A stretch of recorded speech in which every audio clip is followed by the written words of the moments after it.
எதுக்காக அந்த வச்சாங்கன்றது அவங்க கிட்ட தான். அவங்க வச்சதுக்கு நான் எப்படி பதில் சொல்ல முடியும்? கேப்டன் கூட இங்க யாரையுமே நம்ம கம்பேரே பண்ண முடியாது. கேப்டனுக்கு நிகர் கேப்டன் தான். திமுகவோட தேர்தல் அறிக்கை 100 விழுக்காடு முடியல, ஆனாலும் திமுக போய் பிரச்சாரம் பண்றாங்க. நான் நேரடியா விவாதம் பண்ண தயாரா இருக்கேன் அப்படின்னு அன்புமணி சொல்றாரு. திமுக தரப்புல இருந்து யார் வேணாலும் இப்ப விவாதத்துக்கு வரலாம் அப்படின்னு சொல்றாரு. எப்படி பாக்குறீங்க? இல்ல, அத அவங்க இன்னும் நிறைய வாக்குறுதிகளை நிறைவேற்றல அப்படிங்கிறது உண்மை. அதுல ஒன்னும் பொய்யோ இல்லைன்னு நம்ம சொல்ல முடியாது. இது மாதிரிதான் ஒரு பத்திரிகையாளர் சந்திப்புல என்னை கேட்டப்போ நான் சொன்னதுதான், நிறைகளும் குறைகளும் இணைந்த ஒரு ஆட்சி. அவர்கள் கொடுத்த பல வாக்குறுதிகள் இன்னும் நிறைவேற்றல. சட்டம் ஒழுங்கு ஒரு கேள்விக்குறியா இருக்கு, நிறைய பிரச்சனை இருக்கு. ஆனா பல திட்டங்களை நிறைவேற்றி இருக்காங்க.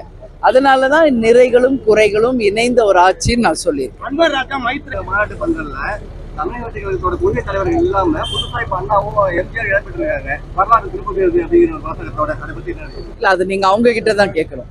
எதுக்காக அந்த வச்சாங்கன்றது அவங்க கிட்ட தான் கேட்கணும். அவங்க வச்சதுக்கு நான் எப்படி பதில் சொல்ல முடியும்? எனவே அவங்க கட்சிக்காரங்க கிட்ட அதை கேளு.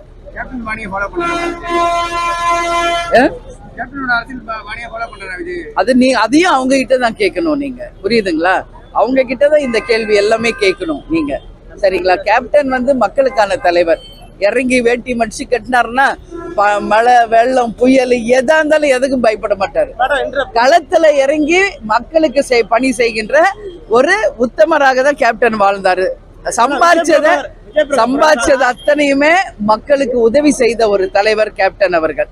அதனால கேப்டன் கூட இங்க யாரையுமே நம்ம கம்பேரே பண்ண முடியாது. கேப்டனுக்கு நிகர் கேப்டன் தான்.